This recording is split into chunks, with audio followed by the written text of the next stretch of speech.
A very good afternoon, everybody. Welcome back to Civics class, second year class. So today we will discuss a few of the short answers. Okay, already we have discussed all these questions earlier.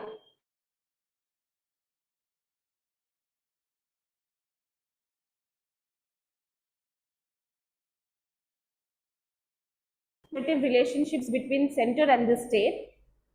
From this chapter, that is fifth chapter, I told you will get two SAQs. So one from the relations, one from the commission. So yesterday we have discussed relations. Today we will discuss commissions and some other important questions. You are going to write your supplementary exams or improvement exams next week. So today will be the last class for you, and please learn all the important questions which we have discussed. I have discussed all the questions from all the chapters. I have discussed unexpected questions also, and I have explained you each and everything. I told you that chapter wise weightage. If you are learning few chapters, if you are not learning complete syllabus, at least few chapters if you are learning, you will be able to clear your paper. Don't keep this paper second years, na? Then again you will be wasting 1 year. So don't leave the paper, don't leave anything.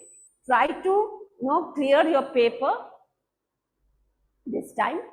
So at the end I'll just tell you chapters we will discuss at the end of the class.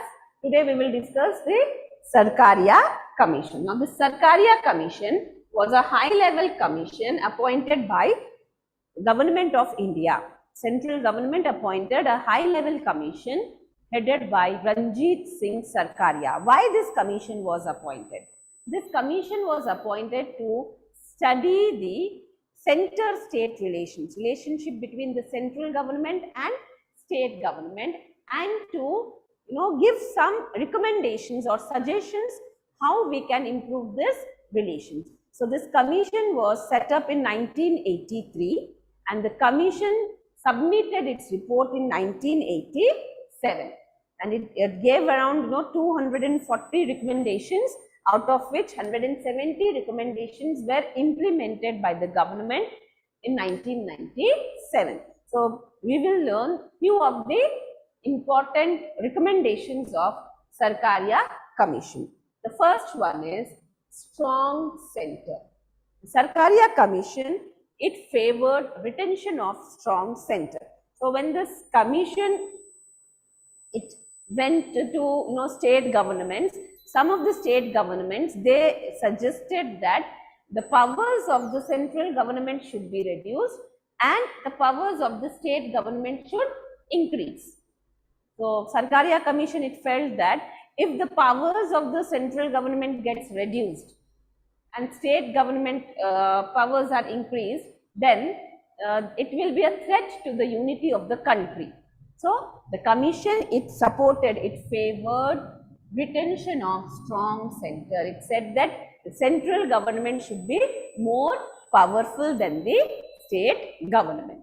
Next is cooperative federalism.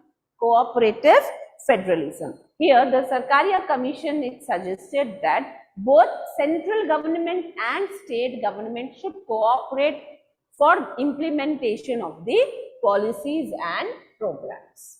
Okay, unless both the government cooperate, the country will not develop. So cooperative federalism. Next is appointment of governors. Sarkaria Commission suggested that the governor of the state, he should be a non-political person. Okay, he should not belong to any political party, and he should be a non-controversial person. That means he should be controversy.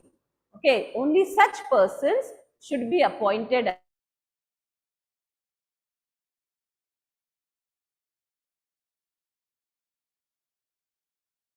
governor. Next is appointment of chief minister.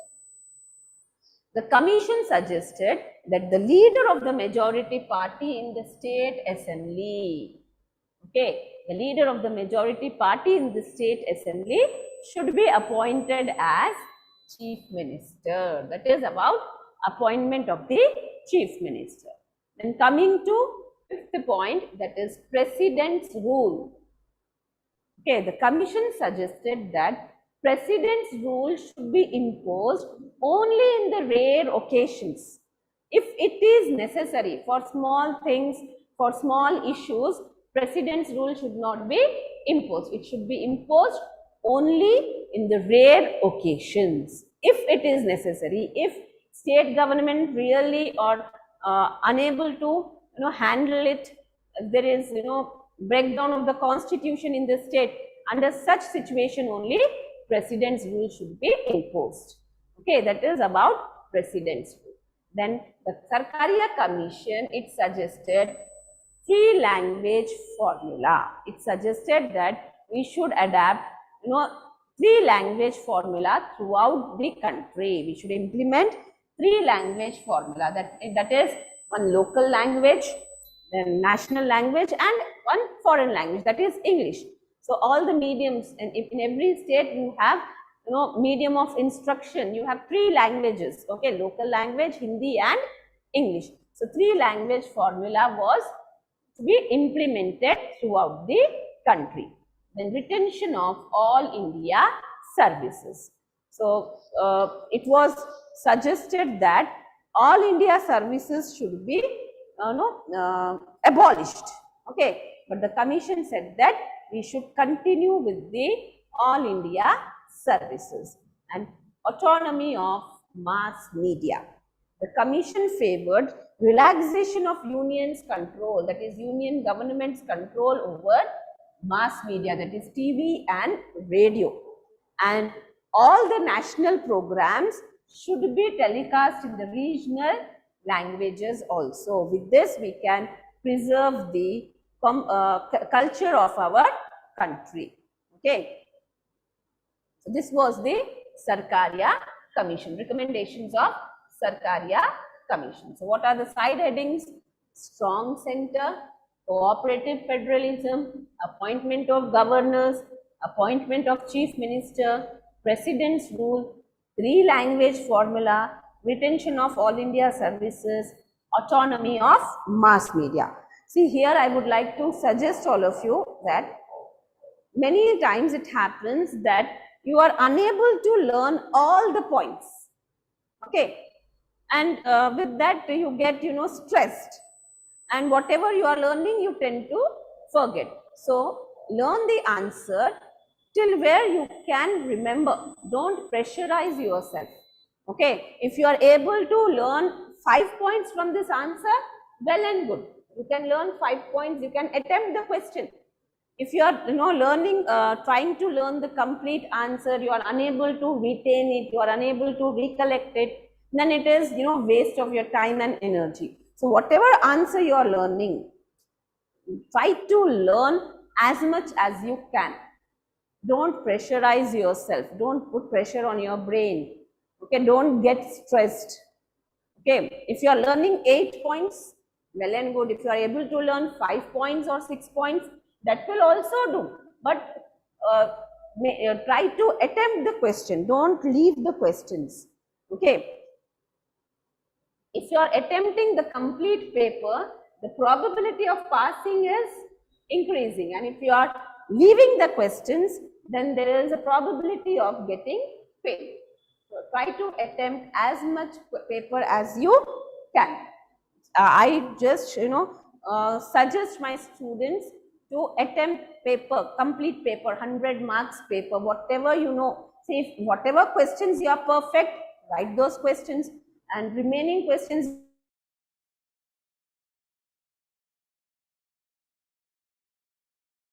write what you know about that topic, but don't leave, and don't write all rubbish also. Okay, try to be to the point. That is important. Okay, next question is recommendations by M.M. Punshi Commission. Recommendations by M.M. Punshi Commission. Now this M.M. Punshi Commission, that is Madan Mohan Punshi. Okay, this commission was again set up by the central government in 2007. Okay, it was headed by Justice Madan Mohan Munshi. Okay, what are the recommendations? Why this commission was set up? Again, to review central state relations. So here some of the recommendations of Munshi Commission. First one is appointment of governor. Okay, so here it also says that governor should not be an active politician. Governor, he should not be a active politician, and he should have been given a fixed tenure of 5 years. The tenure of the governor should be fixed as 5 years. Then president's rule. Okay, here the commission sought to protect the interests of the state by trying to curb the misuse of the provisions related to president's rule. Here it says that the president's rule should not be imposed very frequently, and if rule is imposed frequently, then the powers will be misused. Okay, so we should try to impose president's rule occasionally. The next is appointment of chief minister. It is same point. The chief minister should be leader of the majority party in the legislative assembly, and it also favored cooperative federalism. There should be cooperation and coordination between the center and the states. Then only there will be overall development. With this, we have completed your 5th chapter.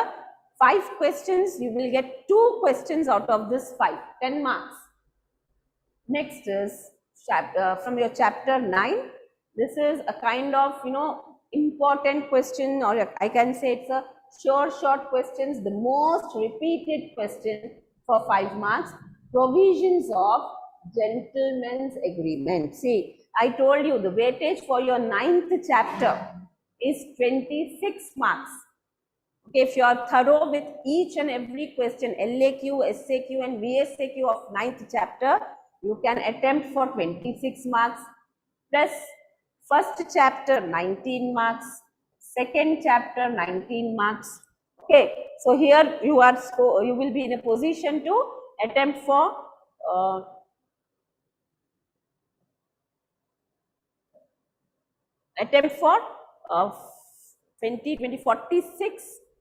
44 marks. Okay, you can attempt for 44 marks with only 3 chapters. Then you have election commission. Okay, then you have some simple chapters.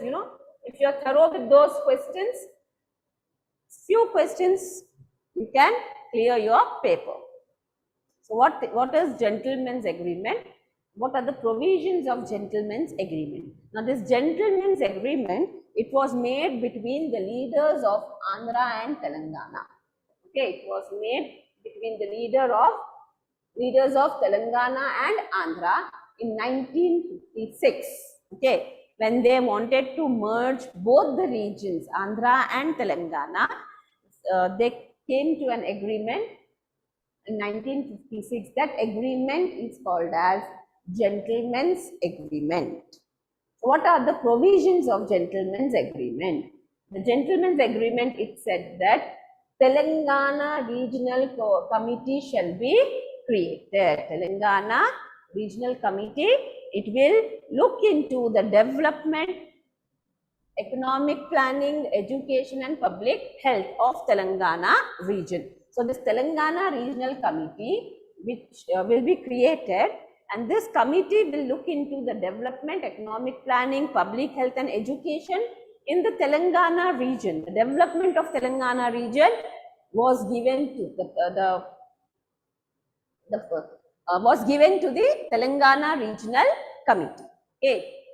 So this responsibility of development of Telangana region was given to Telangana Regional Committee.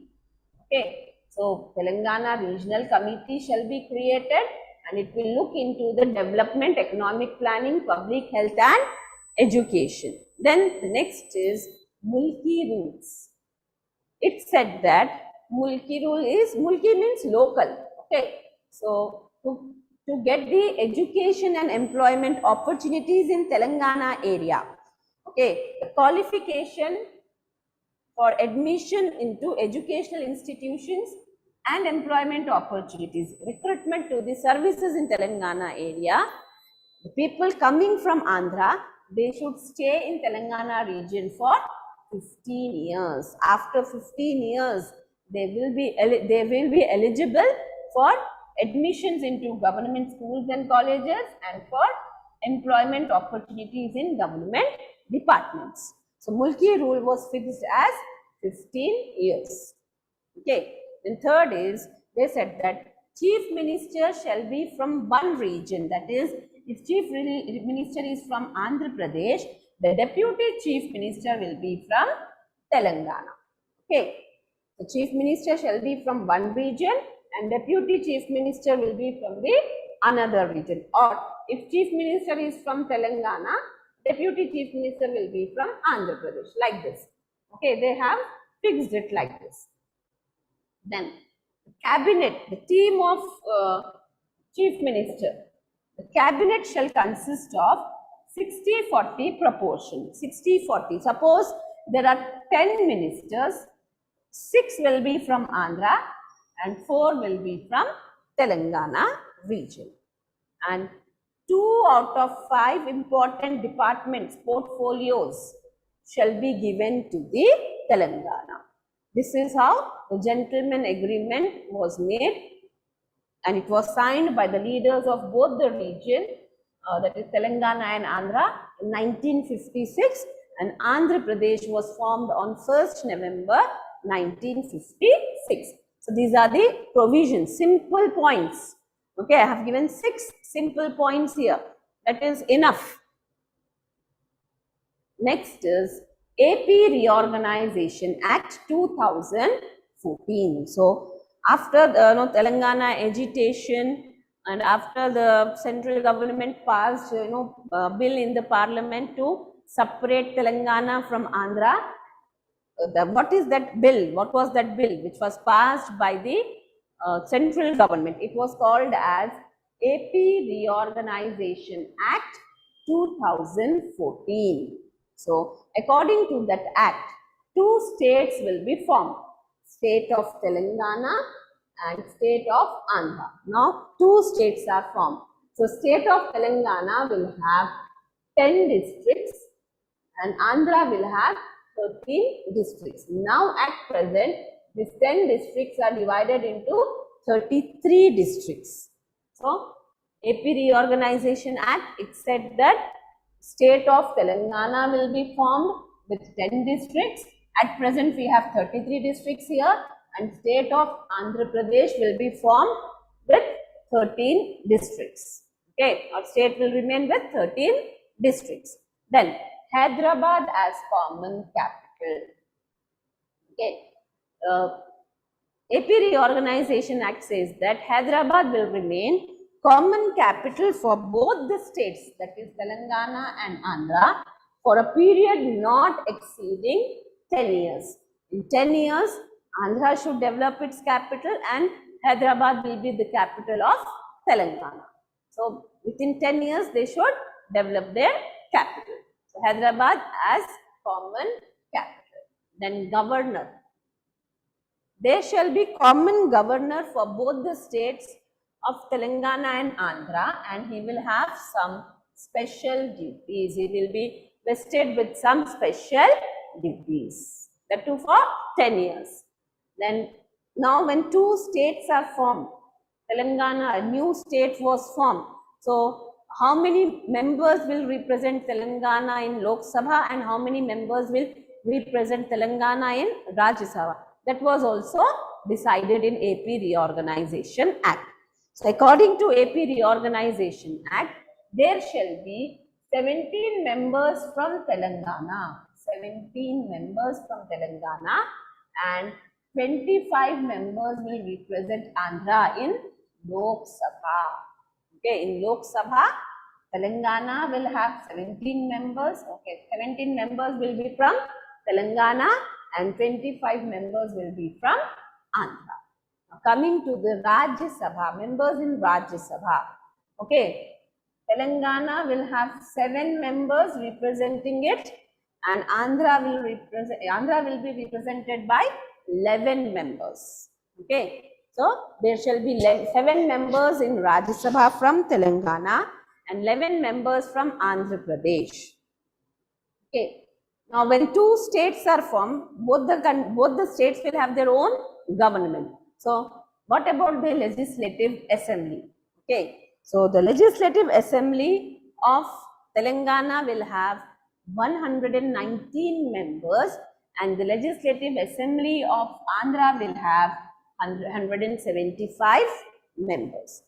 So as it is a bicameral legislature, so legislative council, Telangana shall have 40 members and Andhra will have 50 members in legislative councils. Okay, so other provision was like, we'll have separate high courts for both the states, and revenue will also be distributed. Certain provisions were made for scheduled caste and scheduled tribes. Students, this is a very important question. Okay, most important, most repeated question. If you are writing these questions like gentleman agreement and AP reorganization. Next important question is basic features of India's foreign policy. Okay, so India, after becoming independent, after it became independent in 1947, it played an active role in international politics. Okay, so it has its own foreign policy. India has its own foreign policy. So let us see what are the basic features. We are following the same foreign policy with some changes in it, but the basic features are not changed. The first is international peace. So India, it is a peace-loving country. You know that we have achieved our freedom through non-violence means, non-violence methods we have adapted to achieve our independence. So India, it is a peace-loving country. So the foreign policy of India, it promotes peace, friendship and cooperation with other countries. Okay, even if you see the Article 51 of Indian Constitution, it says that state should work for international peace and security. A government should work for maintaining international peace and security. So international peace is one of the features of India's foreign policy. Next is Panchsheel. I told you we have discussed this Panchsheel in 2 marks also. Panchsheel are the 5 principles. So what are the 5 principles? This is the most important feature of our foreign policy. Okay, mutual respect for territorial integrity and sovereignty, non-aggression, non-interference, equality and mutual benefit, and peaceful coexistence. So these are the base, 5 principles under Panchsheel. Next is non-alignment. It is another important feature of India's foreign policy. Through this, India opposed military alliances. It said that we are not going to provide military support to anybody. We are free from the commitment of to any power bloc. Okay, we are not committing that we will give our military support to any power bloc. Okay, we are free from the commitment to any power bloc. We oppose military alliances. And faith in United Nations. So India, it extends its cooperation and support to United Nations organization. Why this organization was formed? To maintain world peace. Okay, so India will support UN in maintaining peace in the world. It will contribute in peacekeeping activities. And next is disarmament. Okay, we are against using of nuclear weapons. We say we will use nuclear energy for peaceful purposes, and we will not use nuclear weapons irrationally. So here in question, students will get the doubt, madam, then why did you explain the 5 features? 2 features will not be asked. Mostly they'll give a question like, what are the basic features of India's foreign policy, or explain any 4 features or 2 features, whatever may be the question. You should write like this. What happens if you are writing only 2 features? It is a very short answer. You will not get 5 marks for it. So try to write at least 4 to 5 features. Next question is your 10-mark question. Another important 10-mark question I will discuss here.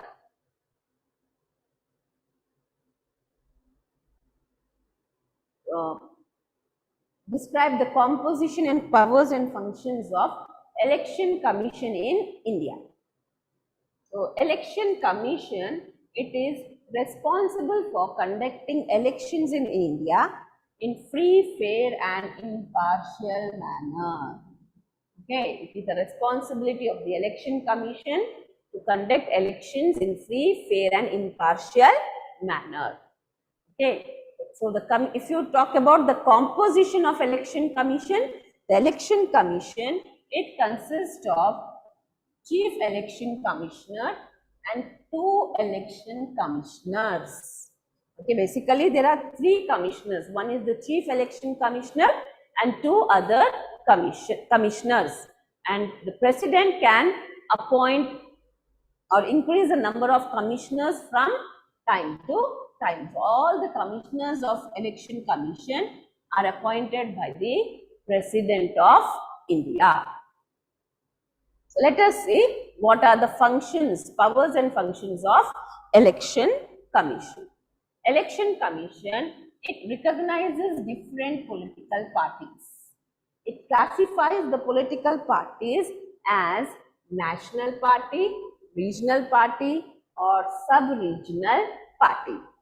And it also allots them the electoral symbols. Okay, it will give them the electoral symbol. Every political party will have its own symbol. So, these symbols are allotted by the Election Commission. Then, the Election Commission will prepare electoral rolls for conducting elections. So, it will enroll the new electorates, like the people who have, the citizens who have attained the age of 18 years. Okay, new voters, they will add the names of the new voters in the electoral rolls in the list, or it will delete the names of the voters who are no more now, who passed away, who are dead now. So, it will prepare an electoral list, it will add the names of the new voters who have attained the age of 18 years, and it will delete the names of the voters who are no more. Then, it will prepare a schedule with proper dates for the election. It will prepare an election schedule on what date elections will be conducted, when the election results will be declared. That schedule will be prepared by the Election Commission. And it also prepares Model Code of Conduct. Okay, what is Model Code of Conduct? These are the guidelines, you can say, or instructions. Guidelines to be followed by the political parties and the candidates during the elections. So, this Model Code of Conduct, it is also prepared by the Election Commission.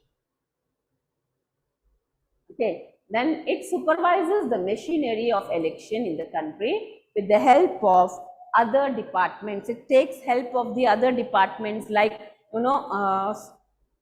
police department for security, for maintaining law and order. It will take help of the employees of various departments to conduct the elections in free and fair manner. It will appoint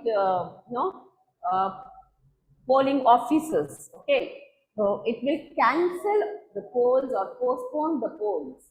Election Commission can cancel the polls or postpone the polls in the event of malpractice. If there is any malpractice in any polling area, then the election commission has the power to cancel or postpone the elections, like rigging, okay, or violence. In the event of rigging or violence in any polling booth, the election commission can cancel the polls or postpone the polls. And if it is disqualifying any legislator, okay, it will advise the President of India in case of members of members of the parliament, and it will advise the governor in case of members of legislative assembly. In case of members of parliament, if any member is to be disqualified, it will advise the president. In case of members of legislative assembly, it will advise the governor of the state. So, it conducts the elections and by-elections. Elections are your general elections which are conducted every 5 years. By-elections are the elections conducted for the seats which are vacant due to death of the representative, or due to the removal of the representative, or due to disqualification of the member, okay, whatever may be the reason. It will conduct the general elections and by-elections for Lok Sabha, Rajya Sabha, and state legislative assembly and legislative council. Okay. It will also conduct election to the office of president and vice president. So these are some of the powers and functions of election commission. Okay, you can expect this question. It is an important question from this chapter. You can expect this question for 10 marks. Next is, we will go to the first chapter again, 10 mark question, gunshot question, sure shot question.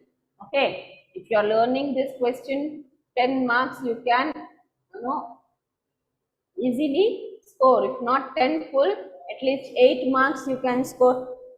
If you are writing complete answer neatly without spelling mistakes, you can score 10 marks. Okay, so explain the salient features of Indian Constitution. So Indian Constitution, it is a unique constitution. Why we call it a unique constitution? Because it was prepared after studying the constitution of all the countries of the world. So that is why we say it is a unique constitution, and it is the lengthiest constitution in the world. Okay, it was prepared by Constituent Assembly. So it is a written constitution. We know if a constitution is prepared by a body of people called Constituent Assembly, it is a written constitution or enacted constitution. So instead of here, if you can remember the word prepare, you can write enacted. Okay, instead of prepared, you can write enacted. That means prepared. Okay, so the first point is written and detailed constitution. So we know if it is enacted, it is written, and it is written in detail. Each and everything is written in detail. So Indian Constitution, it is a written constitution. Now, at the beginning, it had 395 articles, but at present, after amendments, we have 448 articles in our constitution, and you have 12 schedules, and it is divided into 25 parts. Indian Constitution, it has 25 parts, 12 schedules, and 448 articles. In Indian Constitution, it gives each and every detail about the functions of the government at national level, state level, and at the local level, how this government should function. And it also explains about rights and duties of the citizens. Okay, if you are writing it like this, it's very clear. Next is Indian Constitution. It is a combination of rigidity and flexibility. What do you mean by rigidity and flexibility? Rigid means cannot be changed easily. Flexible means it can be changed easily. But Indian Constitution, as I told you at the beginning, it was prepared after, referring or studying the constitution of all the countries. So we have adapted the features, some of the features of rigid constitution and some features of flexible constitution. So that is why we are saying that it is the combination or mixture of rigidity and flexibility. So for amendment also, we need to follow the method. So there are three methods to amend the constitution: rigid method, flexible method, quasi-rigid and quasi-flexible. Instead of quasi, if you can write word half, it is also okay. If you don't remember the word quasi, if you find it difficult to remember, you can write half rigid and half flexible method. These are the methods to amend the constitution. These are two features of Indian constitution. Let us move to next. Unitary and federal features. So we have studied the constitution of various countries, and Indian constitution is prepared. So we have adapted the features of unitary government as well as federal government. Like for example, okay, if you talk about the unitary system, when there is emergency in India, the powers of the state government will be transferred to central government and India will become a unitary government. Okay, so it is unitary during emergencies and it is federal in normal times. So what are the features of unitary government?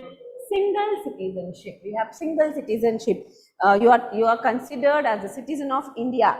Your regional identity does not have any importance. So that is the feature of unitary government.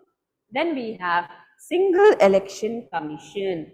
Single election commission, it is conducting election for the central government as well as for the state government. And when we talk about the federal features, we have bicameral legislature at the center. Okay, in some states also where you have two houses, upper house and the lower house, and there is the division of powers between the governments. The powers between the governments are divided. The next is parliamentary form of government. Okay, see, as India was ruled by Britishers, so we have adapted parliamentary form of government from them, where you will have two executives, real executive and the nominal executive. Prime Minister's leadership, collective responsibility, these are the features of parliamentary form of government. Okay, then independent judiciary. Indian Constitution adapted integrated and independent judiciary. Okay, when we are saying integrated, it means one single judicial system is followed throughout India. Okay, and it is independent because it is free from the control of legislature and executive. It is independent or free from the control of legislature and executive. So these are the features, some of the features of Indian Constitution. LAQ, you need to write at least 10 features. Okay. Next is directive principles of state policy. Now, what are the directive principles? Directive principles, they are the instructions given to the government by the Constitution for making new policies and programs. So, Part 4 of our Constitution, Part 4, Article 36 to 51 deals with directive principles. The next is fundamental rights. Indian Constitution, it guaranteed 6 fundamental rights to all the citizens. These fundamental rights are incorporated in Part 3 from Article 12 to 35. Okay, and with rights we have got some duties also. fundamental duties. Now, these fundamental duties are incorporated in the Constitution in Part 4A. Okay, Part 4A. What is 4A? A means this capital A, the letter capital A. It represents the amendment to the Constitution. So here, Part 4 was amended. Through 42nd Amendment, we added 10 fundamental duties. Again, through 86th Amendment, one more fundamental duty was added. So, we have 11 fundamental duties and 6 fundamental rights. Then you have single citizenship. I told you, this is a feature of unitary government, and we have adapted this feature. Every person who is born in India, he is the citizen of India. His regional identity has no importance. Why? To promote the unity among the Indians. So your region is not important, your nation is important to you. Then you have universal adult franchise. What do you mean by universal adult franchise? Universal means all the citizens of India who are above the age of 18 years, they enjoy right to vote. When we are saying all the citizens, there is no discrimination on the basis of caste, religion or gender. That is universal adult franchise. Sometimes you will get a question in 2 marks. Universal adult franchise, bicameralism. Okay, so you can write in the same way. Next is bicameralism. Okay, so the Constitution of India, it introduced bicameral legislature. So what do you mean by bicameral legislature? The legislature will have 2 houses. Okay, upper house and the lower house. So Lok Sabha is the lower house and Rajya Sabha is the upper house. The central legislature, it consists of 2 houses. The last point is noble aims and objectives. Okay, so the Indian Constitution, it guarantees or it provides liberty, equality, fraternity and justice to all its citizens, and it declares India as a Soviet, socialist, secular and a republican country. These are some of the basic features of Indian Constitution. If you are writing 10 features, any 10 features of your choice, it is not compulsory that you should write in the same order. No, any answer when you are writing, except your fundamental rights and directive principles, if it is asked, all other answers, don't worry about the order. Write all the answers, all the side headings or points. No need to maintain the order. Should the examiner will check your knowledge, how much you know. Okay, so order is not important.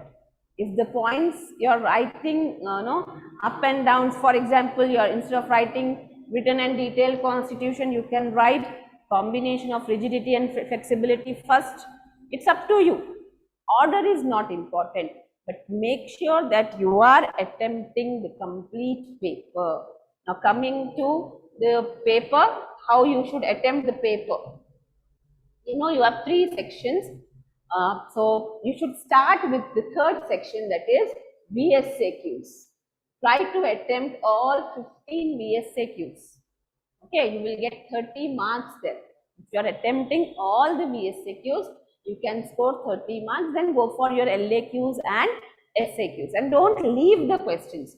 Suppose instead of 15 questions, you are attempting only 10 questions or 8 questions, then it will be difficult for you to score marks or get passing marks also. Try to attempt all the questions. Just for an example, if I tell you, if you are writing all 15 questions, if you are attempting 15 questions and you are getting 1 mark for each question, you can score 15 marks. Least I am talking about, least. Suppose you have to write 8 SAQs and you are getting 2 marks instead of 5 for each question. So 8 2s are 16 marks. So you are scoring 31 marks here. And when you are attempting 3 LAQs and you are getting 2 marks for it, least I am talking, then again another 6 marks, 37 marks you will score. You may get full marks also. I am talking about least marks.